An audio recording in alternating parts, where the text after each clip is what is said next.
8 brand new whiskey releases that I'm very excited to try. Stick around.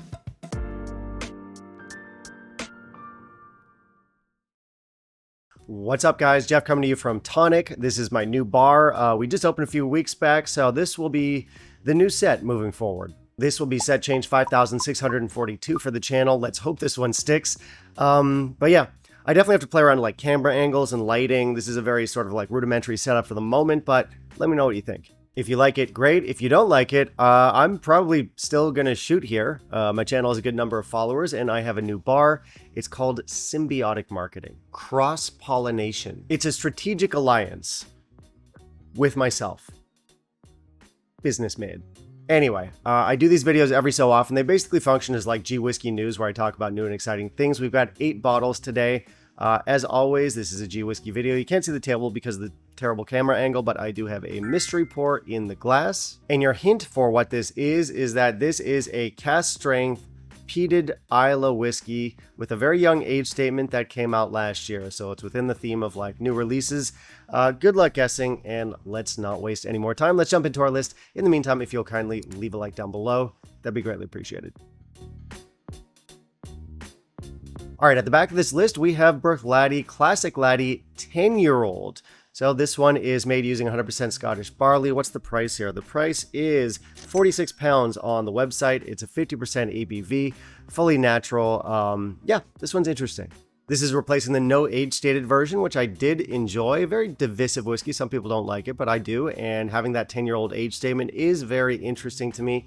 What I do like about the Classic Laddie is that it does not go for consistency. So they actually do tweak the formula. They're not going for exactly the same profile with every single release or every single iteration, depending on what casks are available and I guess what barley is at their disposal at any given moment in time. They'll tweak the recipe to sort of, I guess, make the most of what they've got. And I like that approach. I like that philosophy because they'll tell you it's not going to be the same each time. And you're just kind of, we're working with the toolkit that we've got right now. So it, I suppose, keeps it a little bit more interesting. I do like the Classic Laddie, so I am excited to try this one. I have not seen it in my market yet, but I will likely review it or put it on a list or talk about it at some point down the line when I get my hands on it. Bruichladdich Classic Laddie 10-year-old. At number 7, we have Bunnahabhain Tri-Siúd.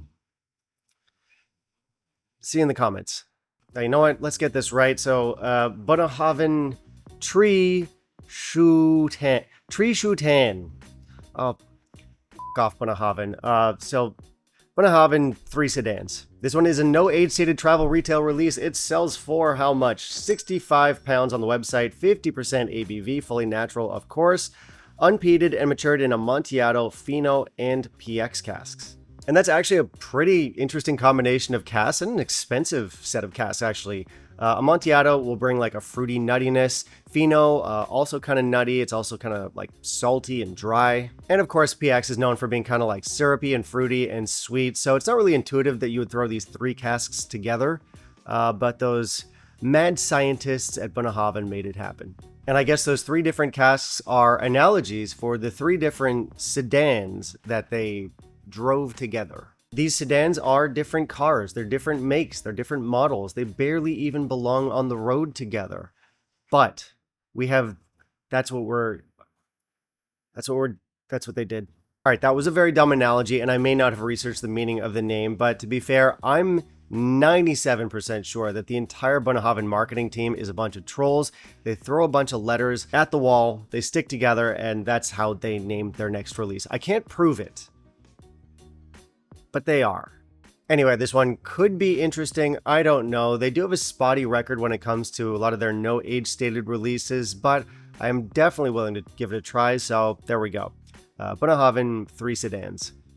All right, at number 6, we have Laphroaig Carchis French Oak. This is the newest iteration of the Carchis. Sells for £90 on the website. What's our ABV? 52.6%. Oftentimes with the Carchis releases, the last 2 numbers in the ABV line up with the year of release, so 2.6 2026. So is that interesting? Kind of. This is non-chill filtered and it's natural color, despite the fact that I hear that they did not put that on the label. They do kind of have a tendency to do that. Naughty. This one was released back in May. and as the name suggests, matured in French oak. French oak is what they use to mature like cognac, Armagnac, lots of different brandies. Brandy, by the way, is my favorite type of spirit outside of whiskey. So I do recommend you check out some fine cognacs and Armagnacs that are outside of the big brand houses. Those can be fantastic. Anyway, I do wish Laphroaig gave us more details about the French oak because they just say French oak. Was it used for anything previously? Was it used for brandy previously? Is it virgin French oak? We don't know. If it had brandy, that would be very interesting for me. I absolutely love a peated whiskey with a touch of brandy cask. It's a me thing, but yeah, I would definitely, this would be a lot higher on the list if Laphroaig were so kind as to clarify some details. But again, the brand, not known for transparency. Anyway, I do love the Cartridge line. They're interesting whiskeys. They tend to be a little bit different every year. Laphroaig uses it as kind of like their experimental range where they try different casks, different approaches. So this one could be good. Keen to try it. Laphroaig Cartridge French Oak. This is the 2026 release. All right, at number 5, we're going to keep the Laphroaig thing going. This one's very well known because it is basically a celebrity whiskey. It's the Willem Dafoe 14-year-old release.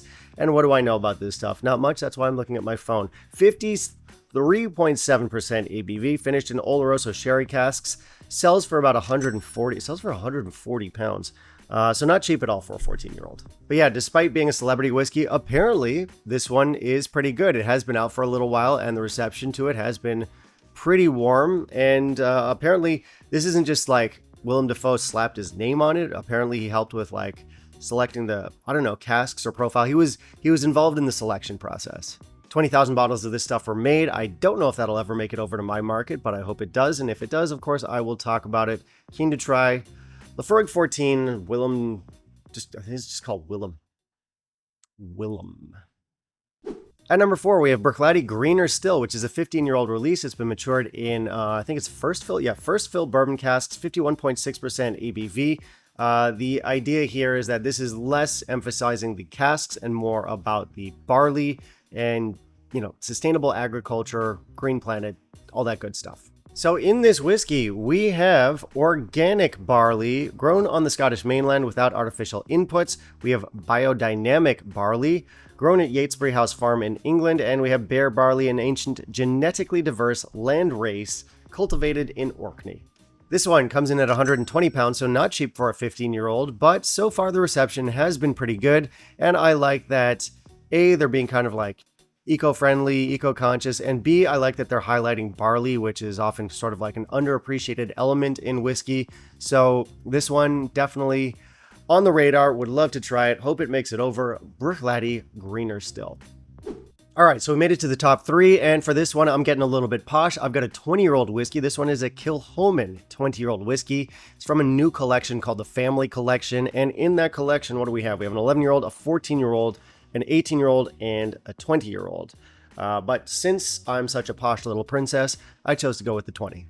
Honestly, I'd be happy to try any one of these. I really like what Kilchoman's been doing in recent years with their age-stated stuff. A lot of them, yes, they're limited releases, but they're trying different things, whether it's something along the 100% Islay or 100% barley, 100% Islay line, or whether it's, using obscure casks like Calvados casks, or just giving us straight up bourbon or refill bourbon, well-aged stuff. They're doing age statements and they're doing them right.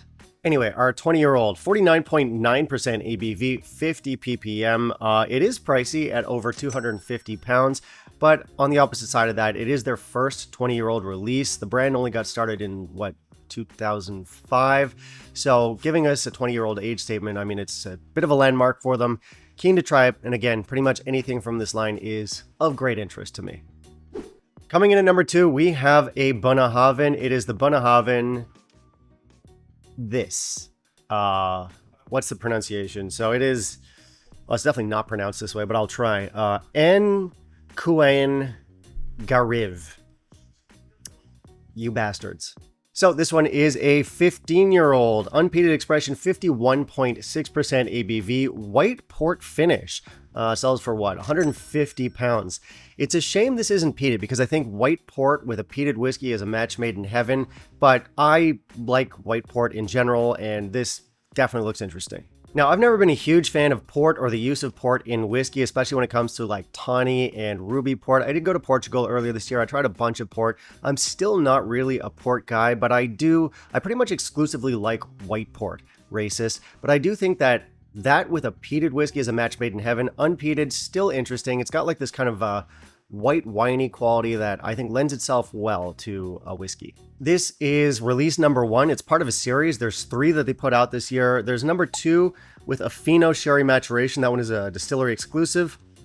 And there's a lesser known 3rd release, which is a peated single cask. This one is this year's Fisheel release, and it's already sold out in most markets, but the reception has been pretty good. Fruity, approachable, and complex seems to be the consensus among those who have tried it. Yeah, so could be interesting. Coming in at number 2, we have Bunnahabhain. This fucking thing. All right, coming in at number 1, this is not the oldest, most expensive, most fancy whiskey on this list, but it's near and dear to my heart, having not tried it yet. Arran 14. I love the old Arran 14, and I really want to try the new Arran 14. People seem to love it so far, and it's just nice to have a core range 14-year-old from Arran back on the market.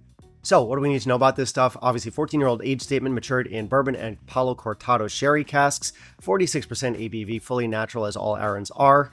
I actually have a bottle of the old 14 on the go, and I'm gonna put that aside and wait for the new one to hit my market, and you can bet there will be a side-by-side video there. This one is a new standard core range release, and I'm feeling pretty good about Arran recently. I think they're on a bit of a roll, especially since their last release, that 10-year-old Arran Our Barley or Arran Barley, whatever it was called. That was a fantastic, affordable, and interesting release from the brand. And it does seem like re-releasing the 14, it's something people have been asking for years. It does feel like Arran is listening, and it's still, despite all the accolades, they're still listening to the enthusiasts, and they're giving us what we want. Now, I'm not expecting this to be the same as the old Arran 14. The old one I don't think had the Palo Cortado touch to it, but I do hope that with the new one, they retain that sort of like bright, distillate forward character that Arran does so well. Anyway, this one has been out for a little while now, and I'm sure a bunch of you have tried it. Reception has been pretty good, so if you tried it, let me know down below what your thoughts on it are, how you think it goes for the price, is it worthwhile, and generally how it compares to the old one. Let me know, but yeah, for number 1, we're looking at Arran 14.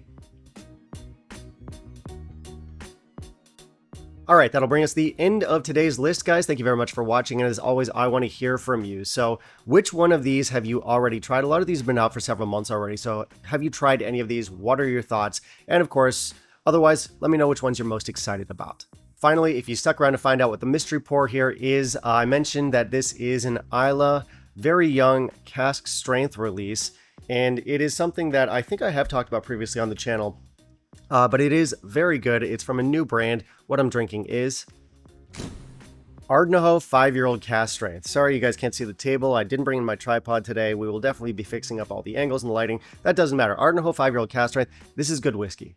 This stuff dropped last year in 2025, and a lot of people really like it. So far, enthusiasts are absolutely loving Ardnahoe, and they should. They use worm tubs. They've got a great peat forward, classic Islay character with a bit of its own spin, and they're giving us, you know, considering the age statements are so young, you know, 5-year-olds, 6-year-olds, they're giving us really high quality whiskeys. So even though I don't think they're epic just yet, they absolutely will be one day, and it's definitely a brand we should all be watching.